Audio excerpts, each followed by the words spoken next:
remove this little thing here. Just that one piece. There we go. I seem to do battle with this a lot. I always get like my shirt tucked in caught there. on it. Yeah. Well, that's a good place for that too. Okay, Stephanie, 1-2, standard practice. So, we talked about, what if I were to get on Facebook and do, unpleasant things. And we kind of covered that subject, but I want to highlight a couple of words here. Real estate related activities. So let's go back to Facebook. Is me posting on Facebook, is that and let's say that I'm posting that I have a home for sale. That's a real estate related activity. Okay. If I'm posting maybe a video of babies laughing, that might not be a real estate related activity. And of course, my twisted brain goes, what if I'm just trying to build up a massive audience so that when I do post a house, then I have people seeing it. Then those babies laughing might be a real estate related activity. Right. Okay. I don't think anybody's going to have a black and white answer to that one. Just make sure you're following real estate division rules.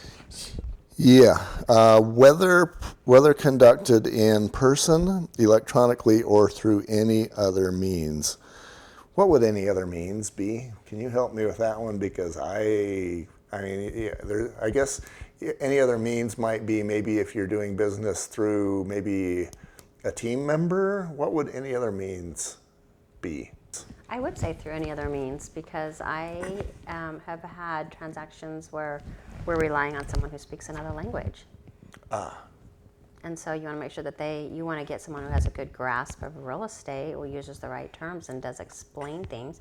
You want to make sure that you're dealing with a third party who's ethical. Oh, that's interesting. So, yeah, let's say you've got somebody who doesn't speak English very well. Mm-hmm. It would be ethically required of you to find someone who not only speaks that person's language well, but knows real estate. Yeah. Which means you've got to bring you've got to bring another real estate agent in.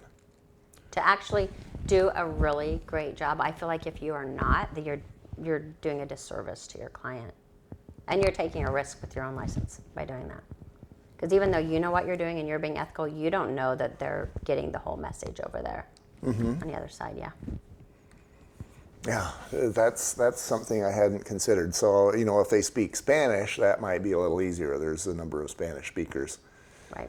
And we have people from over 100 countries living here in Utah, so. Yeah, if it's Romanian, that's a little more difficult. Right. Have you heard of problems that happen in that category? Yes. I haven't seen it so much in the real estate with the realtors, but rather with lending. Do you have a story you can tell me without busting the code of ethics? Really, it's just like not being, disclosed. Oh, yeah, I do. When I first got my license, I had a Spanish speaker and this is my first transaction. We got to the closing table and we're looking at their closing costs, and I saw that they were being charged 2 origination points. That's not what I had ever been told. And I just called the lender and said, we will not be closing today. You can fix this, or we will not be closing today. And I was mad. And I was a brand new agent, and I just thought, my gosh, this is my first transaction. How much of this am I going to run into? And he kept trying to say, this is legal. Everything that we're doing is right. We've talked to the client. And I'm just like, that is not my client's understanding. Because I found another Spanish speaker. And my person did speak English. But I feel like this is such a huge investment that they should have some things explained in their own language. But because this lender also spoke Spanish, I felt like they were in good hands because I'd never heard anything bad. Mm-hmm. So when I saw this 2% extra on our HUD statement, I called somebody else that I know who speaks Spanish and had them talk to my client. And they said, no, this is not what I was told. So, long story short, that lender ended up removing one of the origination points, and my client paid what they were told. So you bring up an interesting point here. Even if your client has good English skills, whatever good means, they probably deserve, if you're wanting to go above and beyond and fulfill your calling, you're probably going to also make available to them a Spanish speaker who's native or the equivalent thereof. Yeah.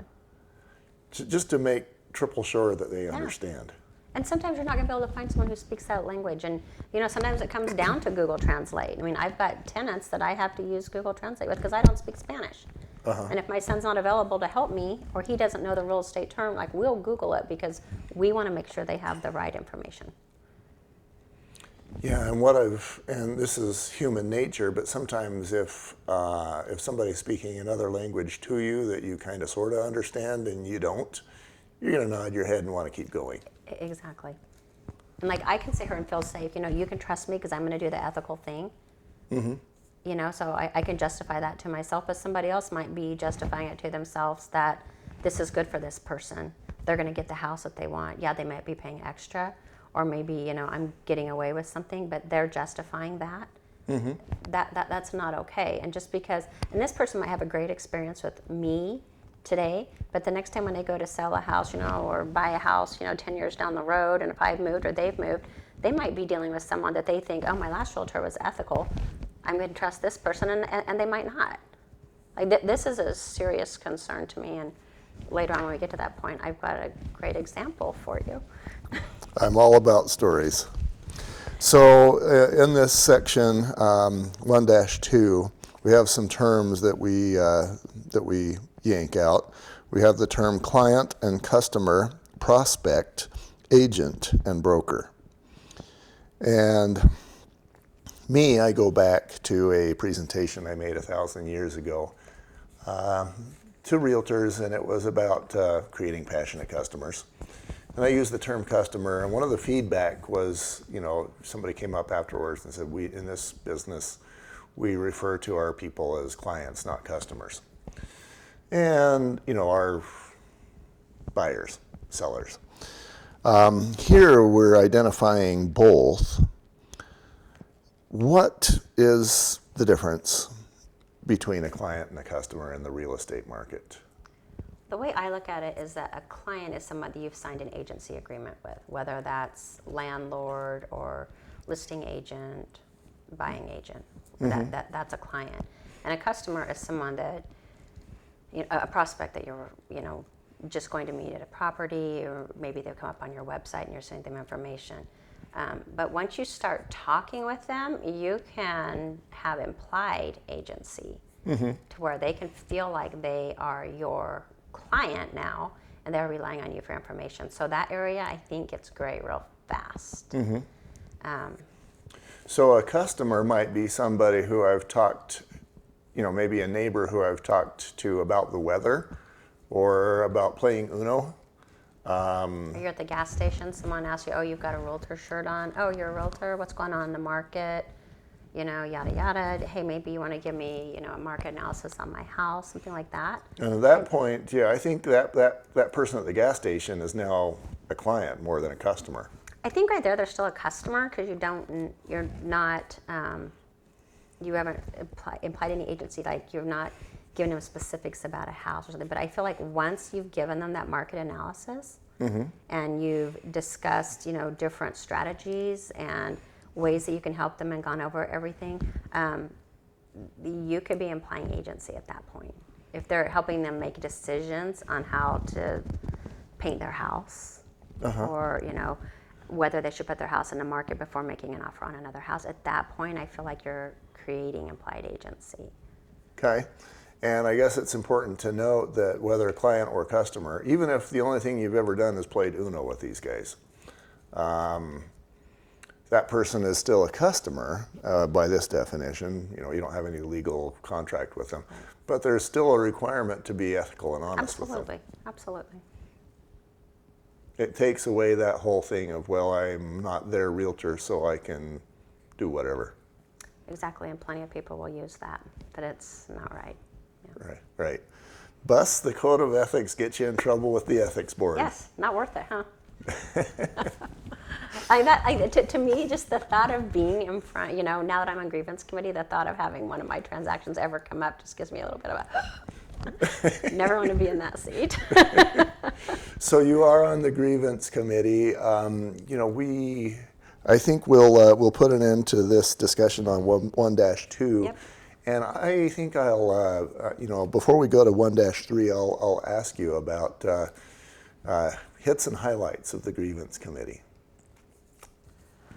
The great thing about grievance committee is that we don't have to make an actual decision. We just have to look at the different articles in the code of ethics and decide if it needs to be pushed on. You don't have to be the person who fires the bullet. Yeah, exactly. But it's eye-opening to see, just the different points of view that 14 agents have. Some people feel like this is okay, or this one will draw a line in the sand and say absolutely not. And how, like, when someone explains an article to one point, like, you might even change your own point of view. It is interesting.